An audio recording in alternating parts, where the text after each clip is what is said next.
This episode is brought to you by Mortgage Workflow Partners and the Mastering Encompass series, both for users as well as administrators. You can find out all the information about it over at masteringencompass.com. Also, if you'd like to check out what we're doing on YouTube, go ahead and subscribe to the channel using the @MasteringEncompass handle. And make sure you stay up to date on all the information, not just with podcasts, but also video content that we bring to you as often as possible. Now let's get on to the episode. All right. Hello, everyone. Welcome, welcome, welcome. Thanks for coming today. My name is Larry Bailey with Mortgage Workflow Partners. It is Tuesday at 4 p.m. Eastern for everyone who is just joining. If this is your first time, welcome. If you are a frequent flyer of coming to our ongoing workshops, thank you very much for coming back and spending your time. I promise to do my best to not waste your time. These are workshop formats, right? And so usually a lot of times I'm the one that ends up talking a lot, and some people enjoy that. I don't know why, but they do. The whole point here is that I'm bringing up topics that I'd love to get your engagement on and your conversation on. So throughout today's event, where we're going to be focusing in on what to do about breaking the endless cycle of not having enough time to get projects started and finished. We're going to be talking a lot about this. As Encompass administrators or executives, a lot of times we are given some constraints that don't really align with reality. And so I'm going to speak to you about that entire concept with regards to constantly being flushed with new things to get done, et cetera, and then we just don't get other things finished. I'll go over some concepts with you, some realities of what you can try to use, and hopefully it makes sense for you. And we'll go through there. So the interface here has a Q&A. Feel free to use that. It also has a chat. Feel free to use that too. If you have anything you want to say, we'll go through it. So a lot of times I'll do like a show of hands of one thing or another. This one's going to be probably a pretty large group today, so I'm going to try to do things in the opposite because I want to see if we have any in particular, any folks that are answering in ways opposite of the general group, or what I expect to be the general group. So that first question I have for you here is, who can confidently say that every day you always have enough time to finish everything that you're supposed to get done in that day? Who leaves that day every day saying, got it done, had plenty of time, no problem. All right. And so we've got around 37 people-ish. And I don't think I think that's an unrealistic answer, right? So it's an unrealistic question. We're all kind of facing this situation where, just like now, right? We've got Encompass is coming out with a ton of release notes. Hopefully you've been taking advantage of the 25.1 release notes course that I put in the Mastering Encompass community. It's free, and I put it in course format. Hopefully you guys are enjoying that. And when I say enjoying, I mean appreciating the format. And then over the weekend on the 28th, basically I just dropped the final release notes for Encompass Web, 140 pages, 140 odd pages of release notes. Naturally, some of that is going to be redundant from desktop because that's what it does, but it's still a ton, right? And we're all kind of probably poring over those release notes because we have nothing else to do. And yes, that was being sarcastic. The reality is, how do we figure that out? How do we bunch this stuff up? So the first thing I want to share with you is that nobody has enough time to get everything done. It's just not real. And so what I can tell you is, from my own perspective, we've got now a team of 14, including myself at Mortgage Workflow Partners. We continue to grow. We continue to bring on new projects. We're supporting 20 some odd different clients with different projects within those clients, from everything from simple business rules to implementations. So you can imagine the amount of work that's got to get done, sometimes on deadline, sometimes on not. But the reality is there's just never enough time. So I'm imagining you're probably feeling the same thing, where you're constantly given stuff in the business, break fixes, people are out, break internally, like workflow breaks, technology breaks, these kinds of things. And then also, we've also got this movement to starting to leverage Encompass Web. For those that are fortunate enough to be able to travel next week, we're going to Las Vegas to be part of the ICE Mortgage Technology. That I will ask for a show of hands.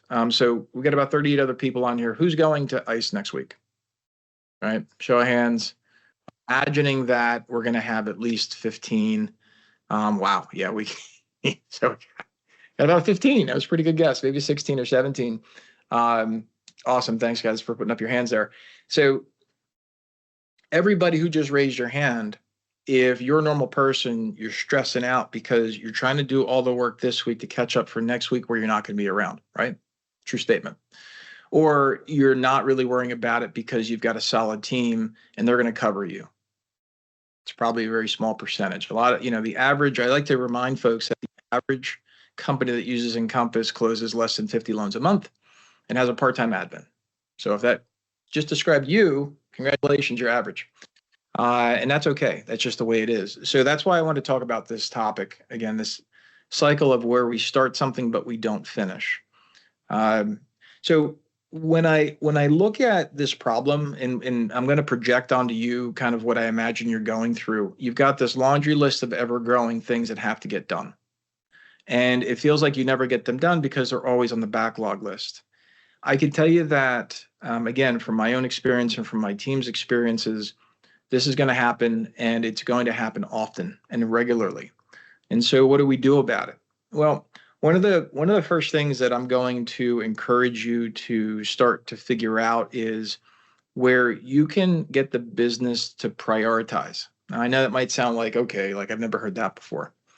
But the way that I get businesses to prioritize is a little bit different than most. And I want to put this little thought into your head. I want to create a moment of inception. What if you went to your business and said, what do you want me to work on first to make or save you the most money?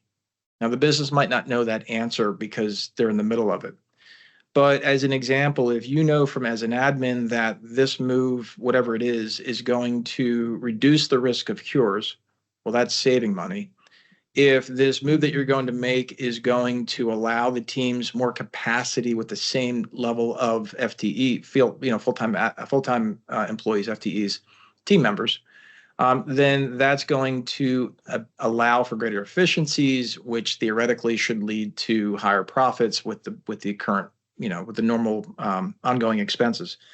So that's where we're creating situations as admin, as project leaders, to either make money or save money. That's the first thing I do with prioritization.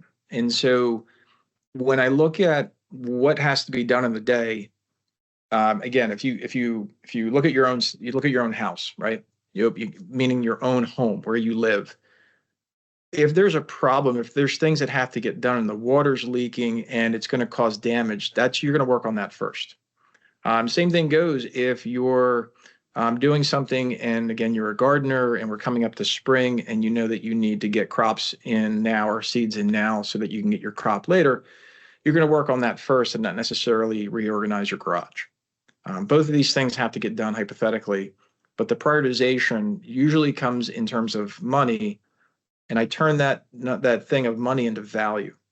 So this is the second part of what I'm encouraging you to look at when you look at everything that has to get done in your day. I want you to start to evaluate what is valuable and to whom. One of the things that is really important to understand is what is valuable to you is not valuable to someone else.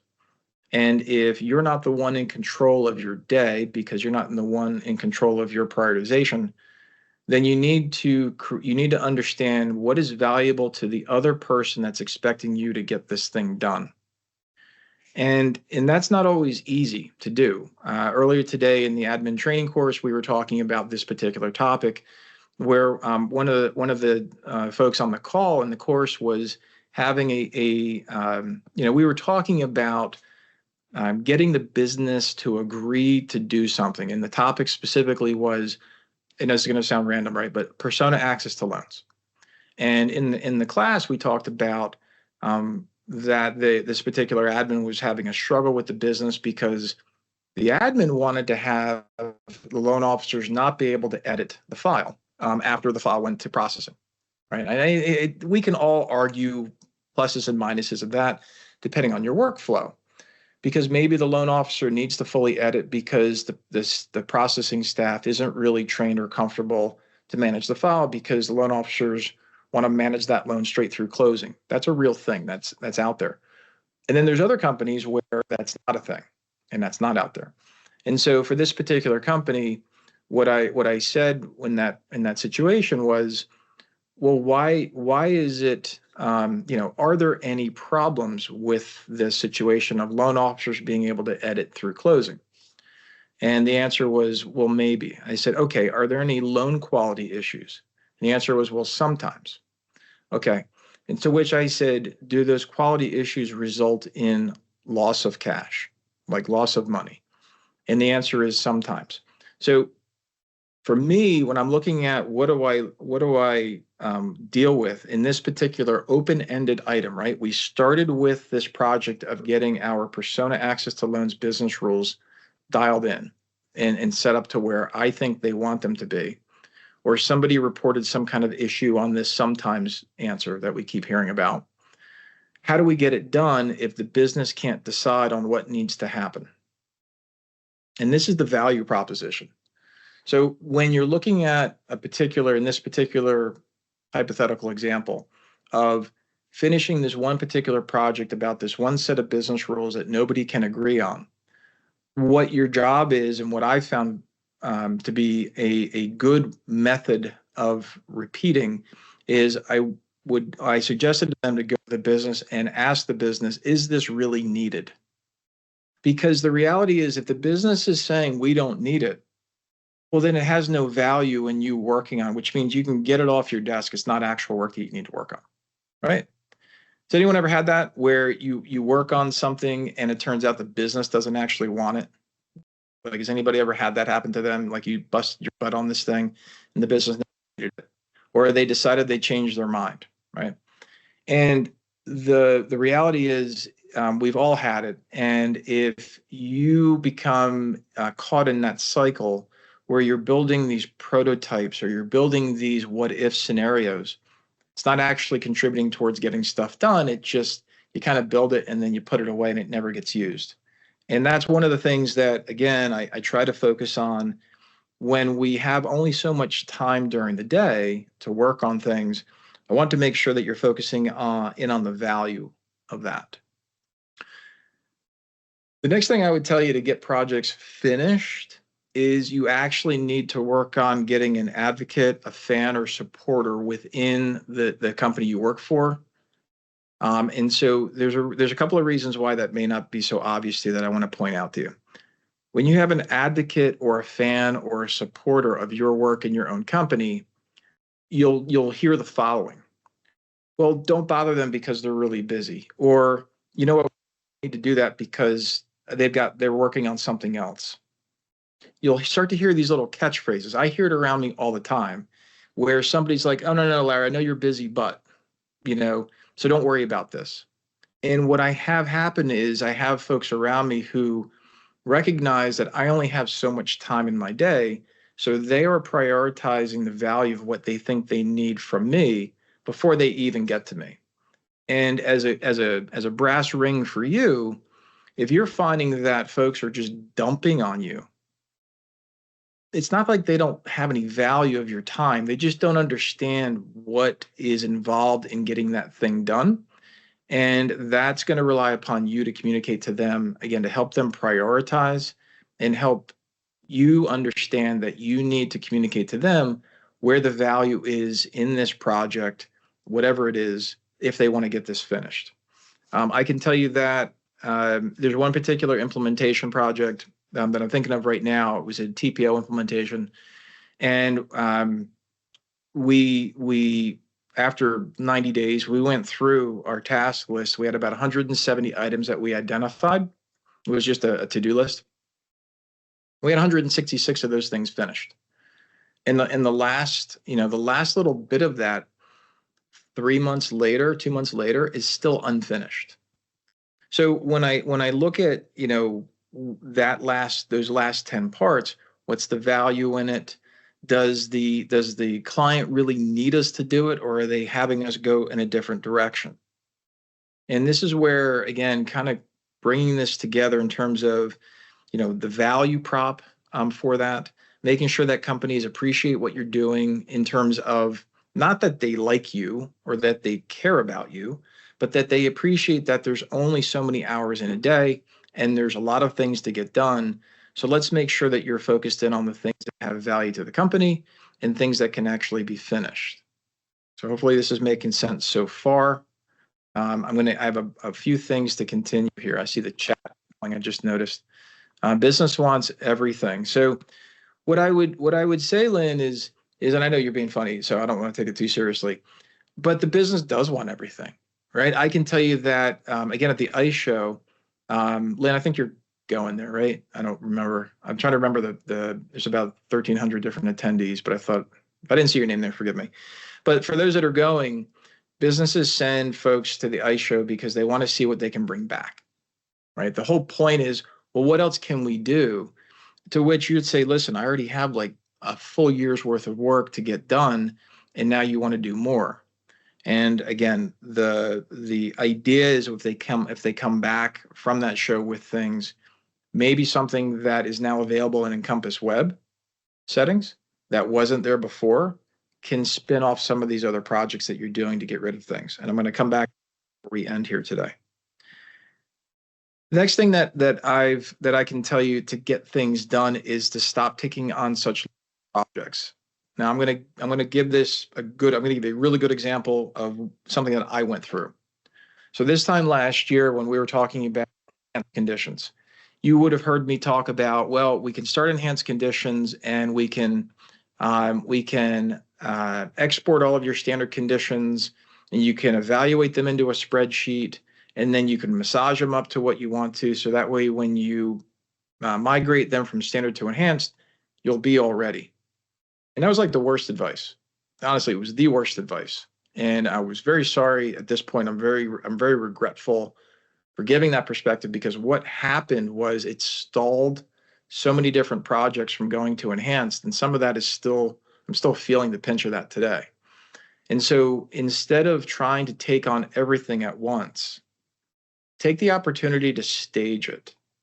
And so a good example, again, is when we're trying to implement Encompass. Does anybody, by the way, show of hands, anybody ever actually been implementing Encompass? Lube, I'm going to talk about minimal viable product MVP. So you've been through an implementation. A few people are raising their hand. Thank you very much. So for those that are here, you can see other folks have been through an initial implementation, and it's trying to like swallow the what is it, the analogy, but you're trying to swallow the whole thing all at once. And that usually goes really poorly.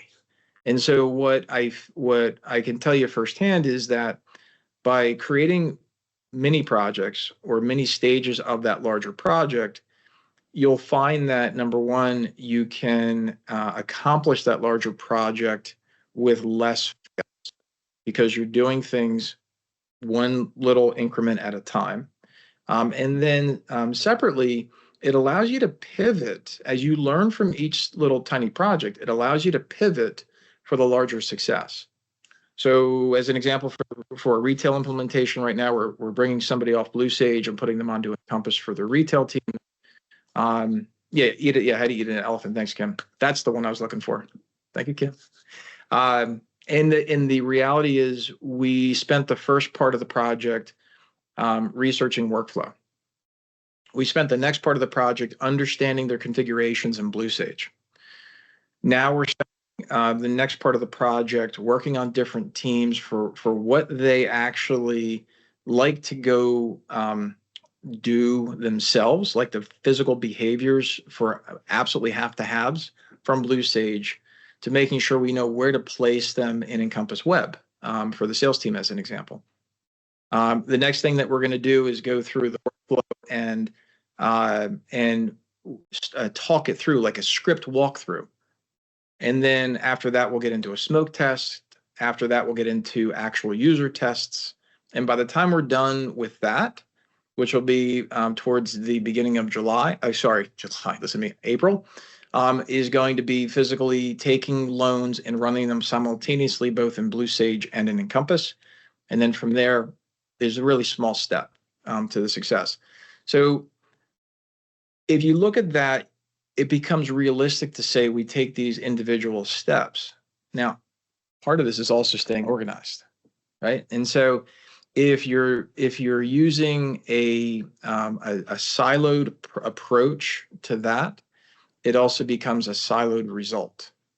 And so as you're going through this cycle, part of what you need to also keep in mind is you need to make sure you're transparently communicating and working asynchronously with your company.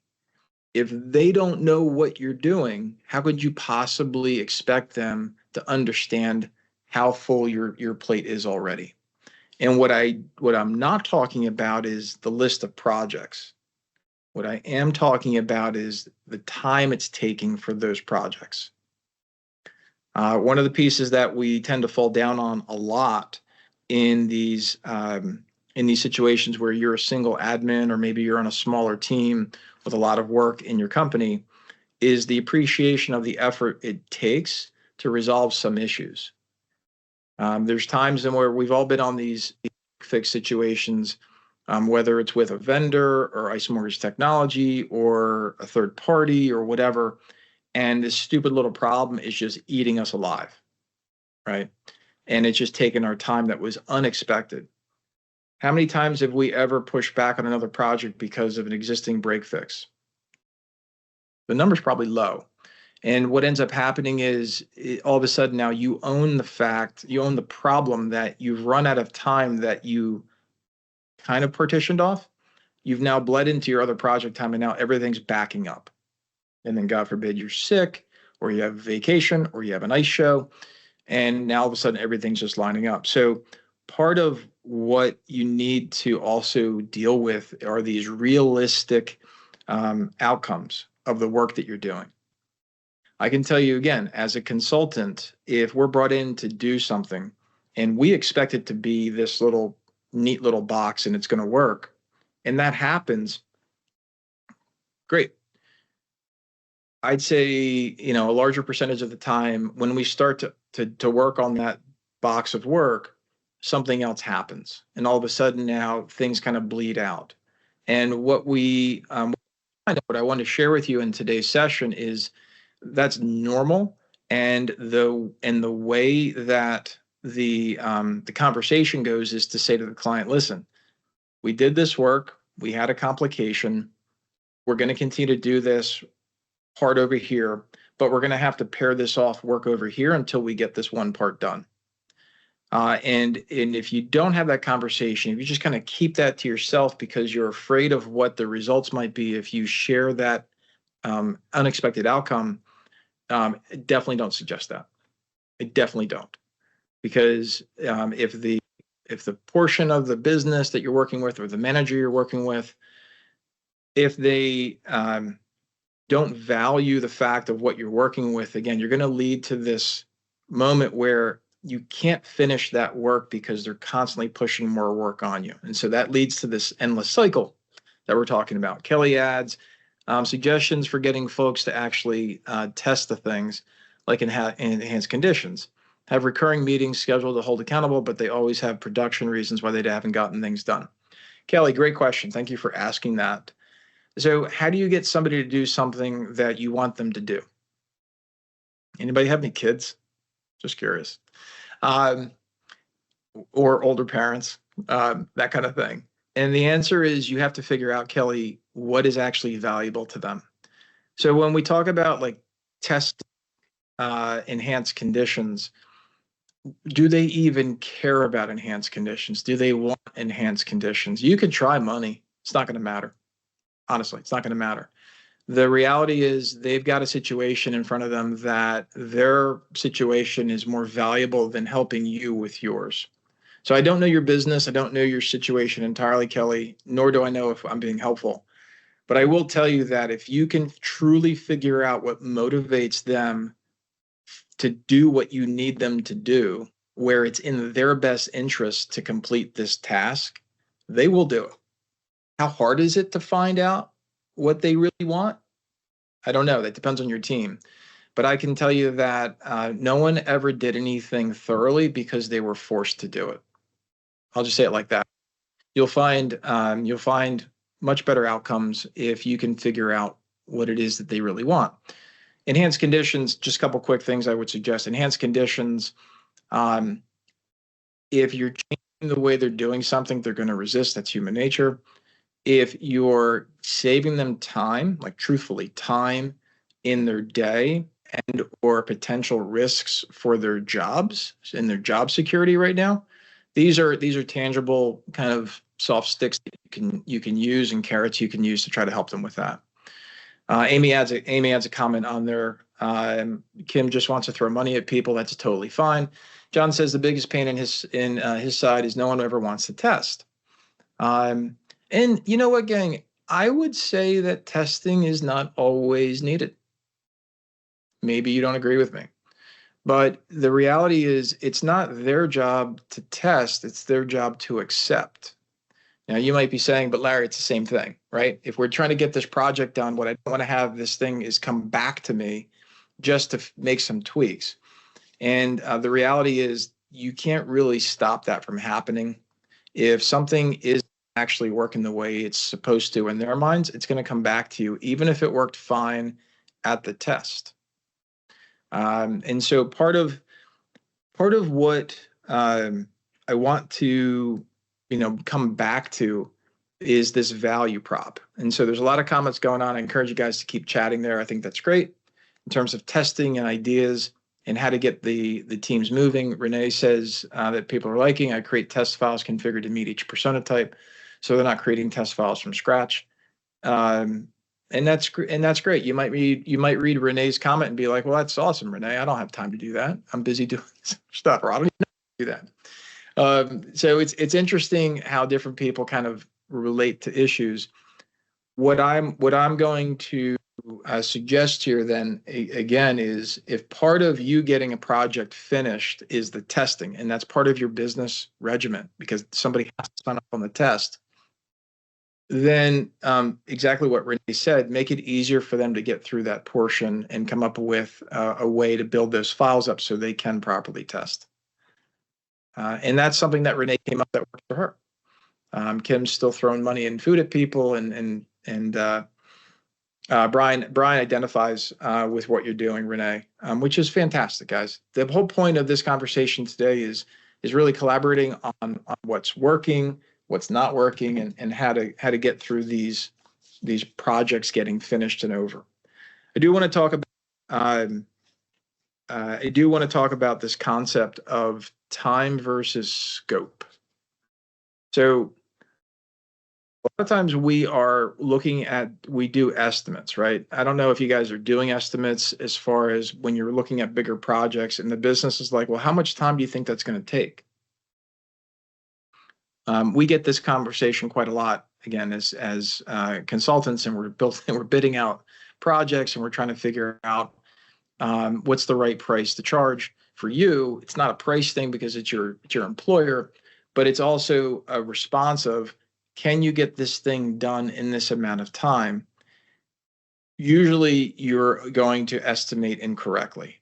You're either going to underestimate the effort or the time that you need to finish a project, or you're going to underestimate the amount of effort it's going to take for that project, which then results in an underestimation of time. It's usually just a bad estimation. If anybody's ever come up with something that is a solid way to estimate, fantastic. Where I'm leading you with this is the reason why we're bad estimators as humans in this concept is because we think about work and then we try to back in how much time can I get this done in. And what I would encourage you to start to look at is how much time do I have to work with, and what can I get done in that time off of this list? And that was really what brought me to this topic to begin with. When somebody comes to me and says, I need to get implemented, and I'm going to use implementation because it's the biggest, broadest thing that we do in Encompass. And today's March 4th, and I need to be live by April 1st, right? If you guys aren't laughing, I'm surprised. Maybe you're shaking your heads. But I do neither. I say I can do that. Here's what I'm not going to be able to do to get you live. I'm not going to be able to customize your workflow. I'm not going to be able to customize your settings. I'm not going to be able to build business rules, right? And so what did I do? Get them live. Yes. Yes, absolutely. But there's Brian's got it out there, speed, quality, price, pick two. And I did that post on LinkedIn recently. Thanks, Brian, for that. In you don't even have to pick two. It's more about picking what can be done in the time that you have.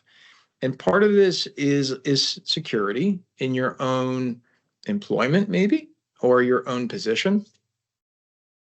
Part of it also is yourself. If you're the type of person that likes to overpromise and over-deliver, if you're that kind of a person, you're working yourself to the ground. You're spending a lot of extra hours that you're not getting paid for, and you're probably always stressed out. If you're the type that likes to overpromise and underdeliver, you probably change jobs every so often because people are doing that. And then the third one is you underpromise and deliver. So in other words, you're basically saying, listen, I don't know about all that stuff, but I can do these things for sure. So the balance is trying to figure out what you can do in that time frame that you have with what you know you can accomplish without shortcutting or shortchanging both you as well as the project. And that's tough. It's really, really tough. But what I can tell you is it's better than trying to say, here's the big scope of work and how much time do I think that is? And so I wanted to kind of walk you through that. It's one of the biggest paradigm shifts that I made a few years ago. It was one of the bases of running Mortgage Workflow Partners was to say, I can't do everything. Here's the things I can do, and here's the time I can do it in, and here's what I'm going to charge you. And so it looks like John called out. We implemented in 2 months, and when we implemented, I'm crying because that was the longest 2 months of my life. I'm sorry, John. That's sad. And so the idea is when you come across this, I'd encourage you to stop making estimates. I encourage you to say, here's what I can do based upon the time that I have available. I know business, you want this more thing, but which of these other priorities do you want me to not work on? And the moment that you can do that, that's when you can actually start controlling what you're working on, and the business can appreciate what your backlog list looks like. If you do this and you actually document your backlog list, a funny thing happens. You start building up things that were never needed in the first place. And this cycles us back to the beginning of our conversation today. The business is going to ask for everything that they think they need at that particular moment. And the reality is the business doesn't always need everything all at once, all the time. It's not how businesses run. Businesses will come up with ideas of pivots they need to make, corrections they need to have, ideas they need to implement to try to move the business forward in ways that they can either try to make more money or save more money, right? That's a business. And so how you can manage that as an admin, I'm always going to be your advocate. I'm always going to give you this knowledge because when I'm having conversations with clients, it's a crazy thing. I've seen it. As an employee, you say something and they hear, I say something and they listen, and it's the same damn thing sometimes. And I'll say to the business owners, I'm like, well, Sally or Johnny said the same thing. Like they know what they're doing. Like, and the business will say, well, I just want to hear from somebody else. And that's okay. I'm okay with that. I want you to appreciate that when that happens to you, there's a little bit of a moment where the next time this comes up, you can say, listen, you can rely upon what I'm telling you. Like, I know this information. This is how we should do it. And the more times you do that, and the more times you advocate for putting your structure into your how much time you have to get whatever done needs to be done, the better off your project list is going to be. And you just start ticking stuff off and it gets finished. Luba says, I said that in a meeting once, and the response was, no, don't stop that for this. Oh, right. Okay. Yeah. So somebody brought something up new to Luba, and Luba's like, listen, do you want me to stop? I can totally stop. And the business is like, you know what? Nope. It's more valuable to finish the project you're on before you start to take on a new project. So, Luba, well done. Well done. I think the summation of this is that we've got constant change. Again, 30 years, I started lending in 93. I got onto Encompass in 2004, and it's never stopped. It's never once stopped. There's always industry changes. There's always business changes. There's always Encompass changes. And one of the things that has always helped me, and I'm fairly disorganized as a human.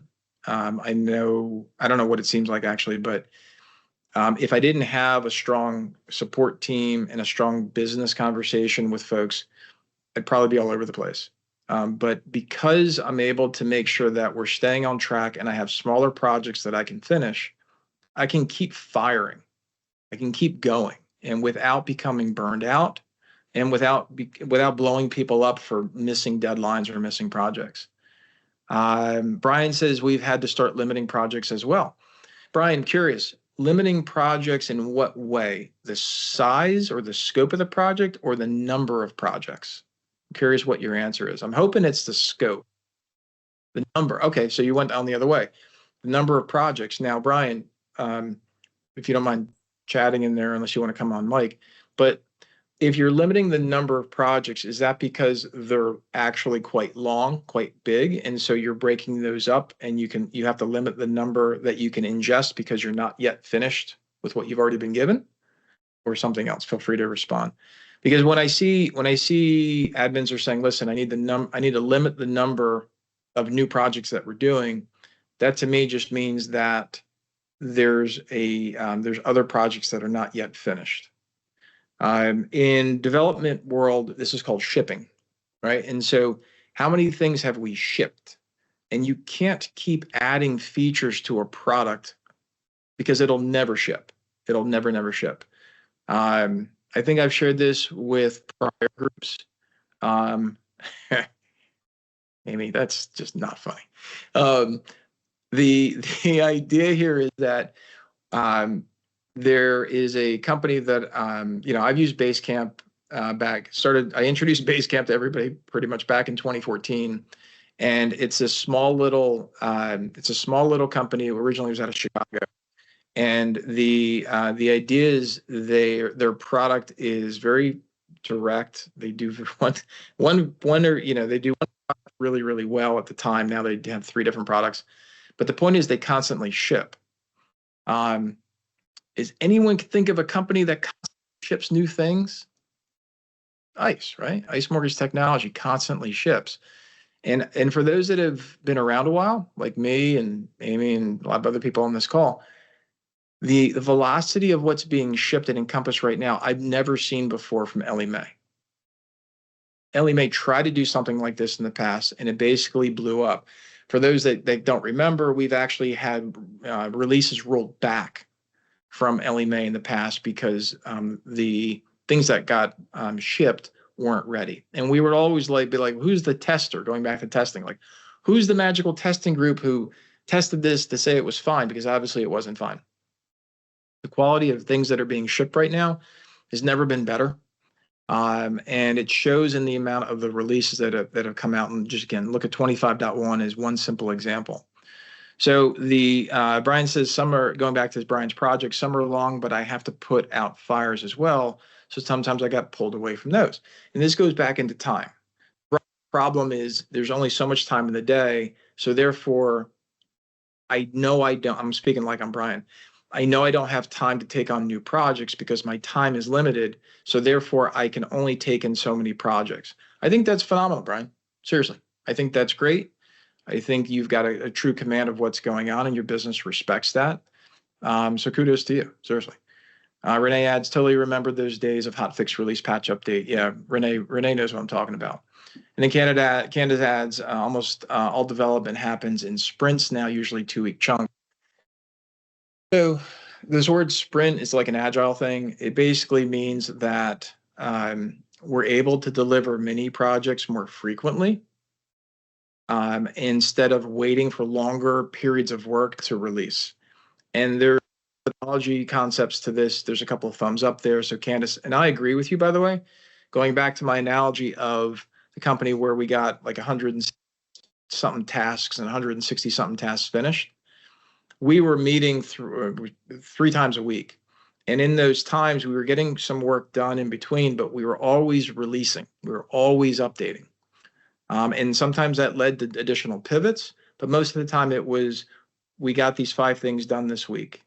It happened again. So Candace is eating elephants again. And yeah, it's generally not a bad way to put it. So listen, here's the summary, right? Here's the thesis of the topic, which is, how do we break this endless cycle? I want you to look at what you're doing, first of all. If you don't have all your projects written down for what's open and outstanding, you got to make sure you can see it all in one place. Whether you're using a spreadsheet, I don't care what it is, as long as it's electronic. And it's got to be visible to the other people in your business. Everybody has to see what's open. Everybody. It's got to be transparent. If you can't provide for that transparency, that's on you. And I would thoroughly encourage you make it transparent. Asana, John loves Asana. I don't care what you use, as long as it's out there and everybody can see what's going on. Because the last thing I want to have happen is somebody comes back from the ICE conference, is like, John, I got this cool thing, man. You got to do this cool thing. And John's like, yeah, where do you want me to add it onto the list? Because this is the list that we're working on. Right, John? So Lube is struggling between projects, enhancements, and how to show them all together. And so Luba's problem is organizing a flow and organizing value positioning in terms of prioritization. And that's a collaborative conversation between you and your business, Luba. And again, Luba, thanks for bringing this up. But you've got to make sure that you're at the table with your business. You are the admin. You are the one that's holding this Encompass together. And you are empowered to actually have the conversation with your business to say, hey, guys, you're relying upon me to make sure that this thing runs the way you want it to. Here's what I'm seeing. Here's feedback for you so you can make some good decisions. So we're not saying that things should be changed or postponed, but you're telling the business who's guiding this ship that you're on of what you have to work with in terms of time, what you have to complete in terms of projects, and we need to work collaboratively on getting that prioritized so everything can get done and not just remain open.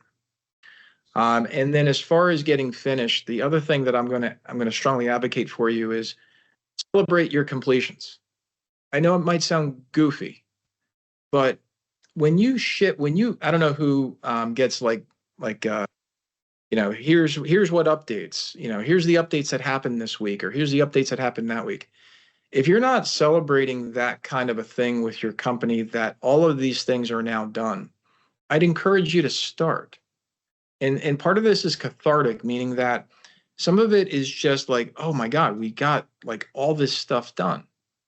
If you're constantly just like shoveling and you're not looking behind you to see how big that pile is that you got done, right? You lose this context. So what I've also seen teams do is just take a moment, just take a pause and look at how many tasks got done. We do these help desks for 8 companies now. I think we're at 8, where we do full scale help desks.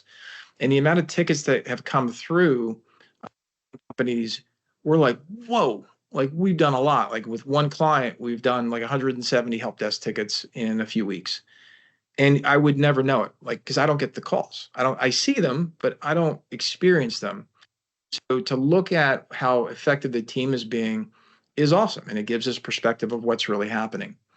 Luba started using Asana. Okay, cool.